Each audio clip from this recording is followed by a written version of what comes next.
குழந்தைகளா, ரொம்ப காலத்துக்கு முன்னாடி, அயோத்திங்கிற ஒரு அழகான நகரிலே ஒரு பெரிய அரண்மனை இருந்தது. அந்த அரண்மனையில எல்லோரும் சந்தோஷமா இருந்தாங்க. ஒரு நாளு அந்த அரண்மனையில ரொம்ப ரொம்ப சந்தோஷமான விஷயம் நடந்துச்சு. ராமன் என்ற ஒரு அழகிய குழந்தை பிறந்தான். அவன் பிறந்ததும் அரண்மனை முழுக்க புது வெளிச்சம் வந்தது போல இருந்தது. ராமனுக்கு 3 தம்பிகள் இருந்தாங்க. லட்சுமணன், பரதன், சத்ருக்னன். இந்த 4 இளவரசர்களும் ஒன்னா சேர்ந்து விளையாடினாங்க. அவங்க சிரிக்கும் சத்தம் அரண்மனை முழுக்க ஒலிக்கும். தோட்டத்துல ஒளிந்து பிடித்து விளையாடுவாங்க. பந்துகள உருட்டி சிரிப்பாங்க.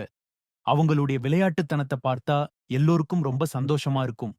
இந்த 4 இளவரசர்களும் சண்டை போட்டுக்கவே மாட்டாங்க. ஒருத்தருக்கு ஒருத்தர் ரொம்ப அன்பா இருப்பாங்க. அவங்களுடைய அண்ணன், தம்பி பாசம் ரொம்ப அழகா இருக்கும். அவங்க எப்போதும் ஒன்னாவே இருப்பாங்க. சின்ன சின்ன சாகசங்கள் கூட பண்ணுவாங்க. எப்பவுமே ஒன்னா சேர்ந்து எல்லாத்தையும் செய்வாங்க. அவங்களுடைய குழந்தை பருவம் ரொம்ப அழகாகவும், சந்தோஷமாகவும் இருந்தது.